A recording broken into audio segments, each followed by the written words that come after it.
acabar com a independência do Federal Reserve e conseguir baixar as taxas de juros na marra, demitindo diretores e aparelhando com indicados seus? Pois essas perguntas inquietam o mercado, e a verdade é que tem muito ruído nas notícias. Mas muitas das queixas da atual administração Trump são válidas sim. O Banco Central americano não está imune a críticas. E a crítica mais contundente, rigorosa e abrangente do atual governo foi feita agora pelo secretário do Tesouro, o Scott Bessent, num artigo publicado no dia 5 de setembro. E é isso que eu quero mostrar para vocês nesse vídeo, porque ele é importantíssimo. O Bessent vai no âmago das questões, identificando as principais feridas e problemas da instituição, muitos dos quais eu venho comentando ao longo dos anos, aqui no canal e em artigos também, e entendendo os argumentos dele, nós temos bons indícios de como o Fed pode ser modificado nos próximos meses e anos. Pois foi então agora no dia 9 de setembro que o Bessent compartilhou aqui no seu Twitter, escrevendo o seguinte: o Federal Reserve está entre os principais impulsionadores da desigualdade nos Estados Unidos. Ao não cumprir o seu mandato de inflação, o Fed permitiu que as disparidades de classe e geracionais piorassem, expandindo a divisão entre proprietários de ativos e americanos de mais baixa renda. O Fed deve recuperar a sua independência e parar de servir os ricos à custa de todos os outros. E aqui ele, então, compartilha o artigo que foi publicado na revista International Economy. E, de fato, eu separei os principais trechos porque é sensacional e a crítica realmente atinge o ponto certo. E são fragilidades da instituição que se acumularam ao longo dos anos e que, sim, eu concordo que ela piorou e precisam ser endereçados, sim. Seja Trump presidente, seja qualquer outro, mas ele tem razão em muitos dos pontos trazidos. E eu quero então começar aqui logo com o título do artigo, que ele chama de The Fed's New Gain of Function Monetary Policy. Então, a nova política monetária do Fed de ganho de função, fazendo alusão à pesquisa de ganho de função, que ficou muito famosa durante a pandemia, que busca adicionar novas funções ao vírus e nos testes laboratórios, enfim. O que ele quer dizer aqui é que a política monetária do Fed, ela tem ganhado sim novas funções, especialmente nos últimos 15, 20 ou 30 anos. E ele diz aqui o seguinte, que é impressionante, ó. O uso excessivo de políticas não convencionais, o desvio da missão e o inchaço institucional estão ameaçando a independência monetária do Banco Central. Já começa logo assim. E depois aqui diz o seguinte: como vimos durante a pandemia de Covid-19, quando experimentos criados em laboratório escapam de seus limites, podem causar estragos no mundo real. Uma vez liberados, não podem ser facilmente recolocados na zona de contenção. As ferramentas extraordinárias de política monetária lançadas após a crise financeira de 2008 transformaram de forma semelhante o regime de política monetária do Federal Reserve, com consequências imprevisíveis. O novo modelo operacional do Fed é, na prática, um experimento de política monetária com ganho de função. Então, realmente, ele vai ali direto criticando frontalmente o que mudou na política monetária do Fed. E ele ataca aqui os principais pontos, eu destaquei pouquíssimos trechos que são importantes de serem comentados, mas a verdade é que tudo começa aqui nessa análise com as políticas não convencionais a partir de 2008, e que ele chama de experimentos monetários não convencionais. Não é política, é um experimento monetário. E que é exatamente o que eu também há vários anos falo sobre o Fed, depois da crise de 2008, que é um grande experimento monetário sobre o qual todos nós estamos vivendo e somos obrigados, de certa maneira, a viver ou conviver com ele. E ele destaca e compara com as principais literaturas de Banco Central, como o Banco Central deve agir, e menciona o clássico do Walter Badgett, o Lombard Street, que foi escrito no fim do século XIX, mas tem ainda insights muito importantes. E um dos principais insights que ele traz aqui é como o Fed deveria, ao longo da crise de 2008, sim prover liquidez para o sistema bancário, evitar risco sistêmico ou quebradeiras sistêmicas, mas depois de passado o pior, ele deveria se abster de intervir mais, remover liquidez, ou pelo menos não injetar sucessivas rodadas de liquidez por meio do chamado quantitative easing, o afrouxamento monetário, que são as compras de ativos em larga escala. o Fed cria dinheiro do nada e compra ativos do sistema bancário. Foi o que ele acabou fazendo ao longo dos anos. Não vou colocar gráficos sobre isso aqui hoje, porque eu já falei muito sobre esse assunto, mas, em essência, é um novo experimento monetário, não é política. Esse é o argumento do Bessent, e é claro que aqui eu concordo plenamente. Mas tem uma parte aqui importante que ele destaca, e que eu quero ressaltar também. Criticando o Ben Bernanke, ele diz o seguinte, entretanto, o então presidente do Fed, o Ben Bernanke, não tinha dúvidas quanto à eficácia das políticas monetárias não convencionais, afirmando em 2014 que o problema com o QE, abre aspas, né? O problema com o QE é que funciona na prática, mas não funciona na teoria. É surreal o presidente do Banco Central escrever isso. Mas isso me remete às transcrições das reuniões do Fed ao longo da crise financeira de 2008. E a gente fez um documentário sobre esse assunto, está disponível para os nossos assinantes do Follow the Money. Se você não segue o Dinheiro ainda, siga o Dinheiro, tem muito conteúdo bacana demais para você entender mercados, economia e investimentos. Vou colocar aqui o código QR na tela e link na descrição do vídeo. Mas nesse documentário que nós gravamos, inclusive lá em Nova York, eu analisei minuciosamente as transcrições de todas as reuniões do Fed, desde as vésperas da quebra do Lehman Brothers até o QE começar a funcionar no final de 2008. E é impressionante porque as falas, os diálogos estão todos lá e eles são muito reveladores de como eles não tinham tudo sob controle, estavam extremamente inseguros. E sim, o Bessent tem razão, que era um novo experimento e os diretores do Fed, incluindo o Ben Bernanke, não sabiam exatamente como aquilo afetaria a economia, os mercados e tudo mais. Então, claro que aqui ele tem muito de razão. Mas aqui na próxima parte, em que ele fala o seguinte, como há consequências imprevisíveis no mundo real. E o argumento do Bessent aqui é que as políticas do Fed geram sim consequências no mundo real e muitas das quais o Fed não tem como prever. E por mais que eles empreguem centenas de economistas, de PhDs e utilizem modelos avançadíssimos, eles não conseguem prever, e aqui ele destaca vários erros de previsões do Fed, ou inflação abaixo da meta, ou o PIB também muito aquém do que o Fed estava projetando. Então, são experimentos e são políticas que têm consequências não previsíveis no mundo real. E a principal delas, que essa até não é tão imprevisível, na verdade essa foi bem imprevisível, era consequência da política do Fed, como tem aqui destacado neste box aqui roxo, nesta parte à direita, escrito o seguinte, a política do Fed, socialismo para investidores, capitalismo para todos os demais. E o que ele quer dizer com isso? É aquela ideia de que as perdas dos investidores são socializadas, então se tudo der certo, eles ganham, mas se algo der errado, o prejuízo ele é socializado entre toda a sociedade. E para o restante da população, aí é capitalismo. Deu tudo certo, pode colher os frutos, mas deu errado, é você que paga, azar o seu. É naquela ideia do cara e coroa. O investidor, quando dá cara, ele ganha, e quando dá coroa, você perde. Então, assim funcionando é fácil. E essa é uma das grandes críticas, das principais, como o Fed acabou sendo esta máquina de desigualdade, especialmente nos últimos 15, 20 anos. E eu quero destacar aqui alguns trechos porque eles são importantíssimos demais.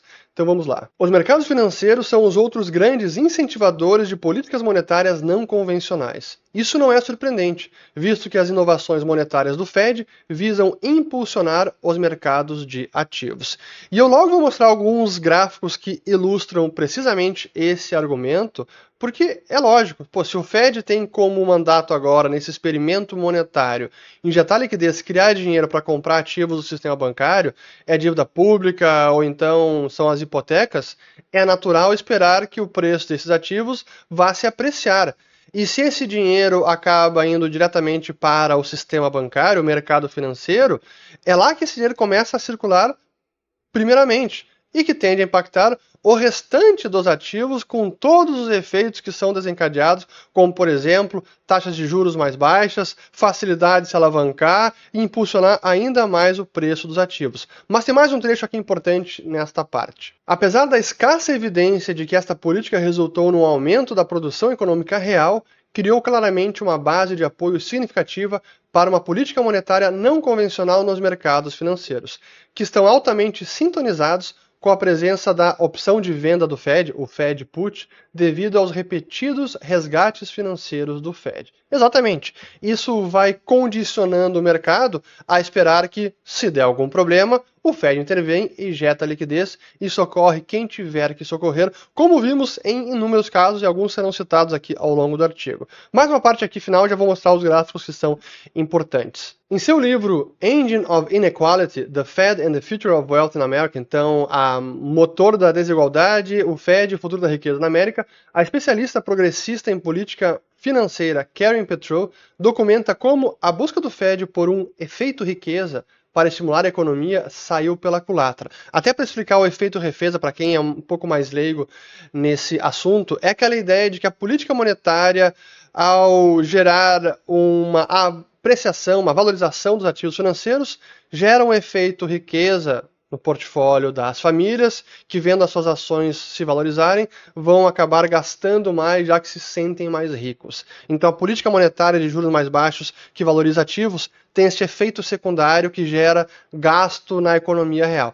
Essa é a tese por trás do Wealth Effect, ou efeito riqueza. Mas ela prossegue aqui então. Desigualdade sem precedentes, escreveu Petrow, é uma prova clara de que o efeito riqueza é muito eficaz para os ricos, mas um acelerador de dificuldades econômicas para todos os outros. E com isso eu preciso agora mostrar os gráficos que eu separei aqui, que evidenciam esta fala dela. Eu separei em números. Eu quero começar primeiro com o que é a chamada o patrimônio líquido das famílias, ou Households Net Worth, que, como a gente pode ver, nos últimos 30 e poucos anos não para de crescer sim. Então o patrimônio líquido está crescendo das famílias em geral. Agora eu vou mostrar o outro gráfico que mostra o crescimento dos ativos totais. Não o patrimônio líquido, porque o patrimônio líquido considera ativos menos passivo, mas sim os ativos apenas. Vejamos aqui o crescimento dos ativos, da mesma forma, mostrando aqui um crescimento forte ao longo deste período. Mas agora a distinção que eu quero mostrar para vocês são os diferentes ativos e o crescimento relativo. Primeiro, os ativos não financeiros, que é a linha azul, e junto os ativos financeiros, que é a linha verde. E colocando aqui base 100, no final da recessão ali de 1991. Vejam como o crescimento ele é divergente e se ampliou, especialmente a partir de 2009, em que os ativos financeiros se valorizaram bem mais do que os ativos não financeiros. Mas quando a gente fala de ativos financeiros, isso inclui depósitos bancários, hipotecas, enfim, uma série de ativos. Mas detalhando um pouco mais, considerando apenas as ações de empresas e fundos de investimento nos ativos financeiros, não todos os ativos, essa é a grande diferença quando se compara com os ativos não financeiros. Desde 91, base 100, olha o tamanho dessa boca de jacaré. Enquanto os ativos não financeiros teve um crescimento de 6 vezes, 510%, as ações de empresas aumentaram 2.000% nesse período, e a grande discrepância começou ali depois da grande crise financeira de 2008. Impressionante como os ativos financeiros se valorizaram desde então. Mas aqui eu mostrei os ativos totais. Qual é o problema aqui? Porque isso tem a ver com a desigualdade, que é a tese do livro aqui da Karen Petrow e do próprio Scott Bessent. Quando a gente analisa, então, os ativos totais detidos pelos 1% mais ricos da população, o top 1%, vejam só a foto. Desde então, aqui desde 90, era praticamente ali 91, 20,4%, não parou de aumentar, ativos totais detidos, e foi o aumento relevante, especialmente depois de 2008, e no primeiro trimestre de 2025 fechou em 28%. Então saiu de 20% para 28% o aumento dos ativos detidos pelos 1% mais ricos da população. Isso é a desigualdade de riqueza. Mas estratificando um pouco mais, e vocês verão como isso se agrava, porque ali são apenas os ativos. Já que os 1% mais ricos não têm tanto de ativos imobiliários, real estate, aqui, imóveis, aqui a gente vê como eles chegaram até também cresceram ao longo desse período, mas em contrapartida tem apenas 13,5% dos ativos imobiliários. Aqui são ativos financeiros totais, mas isolando apenas as ações de empresas e fundos, é impressionante. Vai para quase 50%.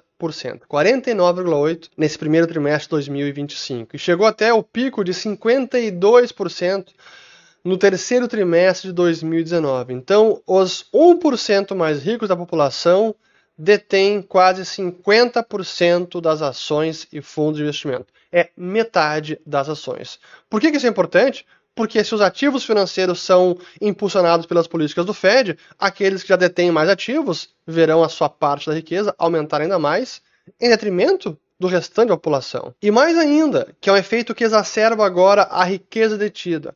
Como os menos afortunados de renda menor acabam tendo que se endividar para adquirir vários ativos, inclusive moradia, a gente vê que dos passivos totais, os 1% mais ricos têm apenas 4,6% de todos os passivos. Portanto, o patrimônio líquido, agora ativos menos passivos, net worth, dos 1% mais ricos, chegou em 30,8%, muito próximo da máxima histórica, que foi ali após a pandemia de 31,1%. E isso cresceu de menos de ali em 90, 22,8%, e agora para 30,8%. Então aqui temos os gráficos ilustrando exatamente esta máquina de desigualdade gerada, promovida, impulsionada pelo Fed. E que o Bessent resume da seguinte maneira, ó. Os ricos ficaram mais ricos. As sucessivas intervenções do Fed durante e após a crise financeira criaram o que equivalia a um respaldo de fato para os proprietários de ativos. Isso levou a um ciclo prejudicial em que os proprietários de ativos passaram a controlar uma parcela cada vez maior da riqueza nacional. E dentro da classe de proprietários de ativos, o Fed efetivamente escolheu vencedores e perdedores, expandindo os programas de compra de ativos para além dos títulos do Tesouro para obrigações privadas, com o setor imobiliário recebendo tratamento particularmente favorável. O impacto dessas políticas estendeu-se muito além dos detentores de ativos que se beneficiavam diretamente do QE. No setor corporativo, as intervenções do Fed proporcionaram uma vantagem distinta às grandes empresas, muitas vezes em detrimento das empresas menores. Completando essa parte sobre redistribuição de riqueza, ele descreve o seguinte: apesar da compreensão limitada do Fed sobre a relação entre a política monetária de ganho de função e a produção econômica real, o resultado é inequívoco. Consequências distributivas graves em toda a sociedade americana. Eu recomendo que vocês leiam todo o artigo porque vale a pena. Ainda vou destacar mais alguns trechos antes de encerrar porque é tão completa a crítica que merece ser analisada em detalhe. E nesse trecho ele escreve o seguinte: além da sua dependência equivocada de modelos falhos, as ferramentas monetárias não convencionais do Fed interromperam uma fonte essencial de feedback, os mercados financeiros. O muro de liquidez criado pelo QE achatou o custo de capital em todos os setores e indústrias, efetivamente anulando a capacidade do mercado de enviar sinais de alerta precoce quando a economia real mostra sinais de enfraquecimento ou de inflação em alta. Em condições normais, os mercados financeiros teriam servido como um barômetro para potenciais riscos às perspectivas econômicas. Em vez disso, as distorções causadas pelas ações do Fed impediram que esses sinais surgissem em tempo hábil. Então, mais consequências não intencionadas e como essa política acaba comprometendo os próprios sinais de mercado que sim funcionam como um alerta para o restante da economia e para a própria disciplina financeira dos bancos. E como se não bastasse as críticas à operação da política monetária, as consequências na economia real e nos mercados financeiros, o Bessa também fala sobre os problemas institucionais e o inchaço dos servidores da folha de pagamentos do Fed, nessa sessão que vale ler na íntegra, mas apenas eu vou ler este trechinho aqui bem rápido porque vale a pena. Em contraste, o Conselho de Governadores, sediado em Washington, D.C., cresceu de forma muito mais drástica. Em 95, o orçamento anual total do Conselho de Governadores era de 167 milhões. Em 2023, o orçamento do Conselho de Governadores cresceu para 989 milhões, quase 1 bilhão. O Conselho de Governadores contava com 2.990 funcionários em 2023, ante 1.704 em 1995.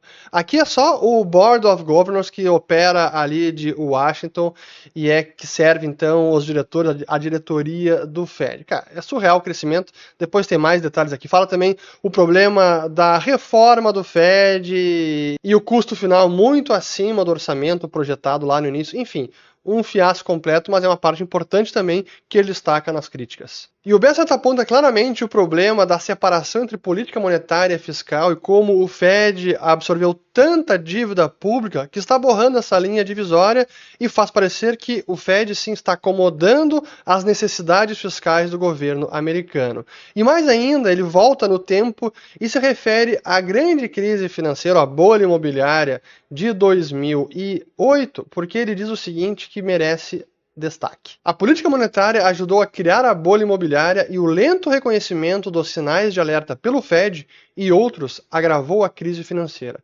Apesar de sua culpa, o Fed emergiu da crise financeira com mais poderes do que tinha no início. Infelizmente, esses poderes expandidos e a falta de humildade só agravaram ainda mais os erros do Fed. Eu não posso concordar mais com esta parte. E antes de encerrar, para mim, é uma das partes mais importantes e algo muitas vezes subestimado, inclusive por economistas e o mercado em geral, é o problema do Fed ter assumido cada vez mais funções. E é o que ele chama aqui na sessão dizendo sobre o avanço regulatório, conflitos de interesse e as ameaças à independência. E aqui o trecho que eu queria separar é este aqui, ó. 15 anos depois, os resultados são decepcionantes. As falências de 2023 do Silicon Valley Bank, do Signature Bank e do First Republic ocorreram em empresas sujeitas a exames do Fed e testes de estresse personalizados. Os supervisores sinalizaram vulnerabilidades, mas não conseguiram escalá-los. A mesma equipe que elabora os resumos de política monetária não percebeu o risco simples de duração que esses bancos estavam. E realmente, era um risco extremamente simples, tanto que eu falei inúmeras vezes, qualquer um falou sobre isso, qualquer um que entendia como funciona o balanço de um banco e o risco de duração nos seus ativos, sabia que aquela disparada de juros traria problemas para o banco. Aliás, eu falei sobre isso na minha palestra em 2019, um vídeo que na época fez muito sucesso, vou colocar ele aqui em cima. Então era um risco visível no radar, só não via quem não queria ou quem sofria de grandes problemas, até de conflitos de interesse, como era o caso do Fed, e é que ele vai mais na parte final aqui, diz o seguinte, ó. O problema central é estrutural. O Fed agora regula, empresta e define o cálculo de rentabilidade dos mesmos bancos que supervisiona. Isso é um conflito inevitável que borra a prestação de contas e compromete a independência de política monetária. Mais claro que isso, impossível. E aí no finzinho aqui ele conclui: esse conflito repercute na política monetária. Um Fed preocupado em expor suas próprias falhas de supervisão tem um incentivo direto para manter a liquidez abundante e as taxas baixas, para evitar que os valores dos ativos caiam e os bancos fracassem. Por outro lado, uma postura anti-inflacionária agressiva força o Fed a admitir essas falhas, quando uma política mais restritiva revela balanços patrimoniais fracos. De qualquer forma, a política monetária torna-se refém do interesse próprio de supervisão. Essa é uma das consequências possíveis e que podem mudar a forma como o Fed opera nos próximos meses e anos, que é separar algumas das funções que, como ele defende aqui o Bessent, podem ser desempenhadas por outros órgãos e justamente para reduzir ou minimizar ao máximo qualquer conflito de interesse, porque hoje ele está evidente, é gritante. E já encerrando, ele até menciona a parte das doações que foram muito mais feitas para o Partido dos Democratas, então que revela como o Fed também acabou se tornando uma instituição mais partidária e não bipartidária, e conclui afirmando o seguinte: para garantir o seu futuro e a estabilidade da economia americana, o Fed precisa restabelecer a sua credibilidade como uma instituição independente, focada somente no seu mandato estatutário de emprego máximo, preços estáveis e taxas de juros de longo prazo moderadas. Bom, esse terceiro mandato, na verdade, ele não existe, o Bessent colocou aqui. Mas o fato é que é uma crítica importantíssima e eu concordo plenamente que o Fed ele veio assumindo mais funções e intensificando, amplificando esse experimento monetário que não começou em 2008. 2008 foi um ponto de inflexão que foi terminado depois da pandemia, mas a verdade é que o motor de desigualdade ele é intrínseco a um banco central. E por isso que eu iria além das críticas do Bessent, não apenas reformar o atual Federal Reserve, já melhoraria sim, mas ele não removeria por completo as fragilidades inerentes à operação de um banco central e que são reveladas por décadas de fracasso de política monetária, de crises financeiras e de aumento da desigualdade. Por isso que sim, que libertários como eu, como vários colegas do Instituto Mises Brasil, Instituto lá fora também, o próprio Friedrich August von Hayek, defendia o fim do Banco Central e a concorrência, liberdade monetária, tanto para produzir quanto para escolher moeda. Mas hoje estamos ainda longe desse ideal, mas reformando o Fed com várias das sugestões que estão aqui no artigo do Bessent, já conseguiria mitigar muitos dos efeitos nocivos que promoveram ao longo das últimas décadas. Espero gostar desse vídeo, compartilhem, se inscrevam no canal, ativem o sininho e voltamos no próximo. Valeu!